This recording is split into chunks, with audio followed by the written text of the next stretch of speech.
So guys, good morning po. Sa mga naghahanap po kay Peña Francia 9, andito po siya ngayon sa PFDA o sa Peaceport ng Dalahican, Lucena City.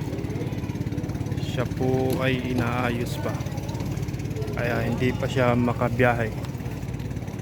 So, i-update ko lang po kayo pag nagsimula na siyang bumiyahe. Ayan po,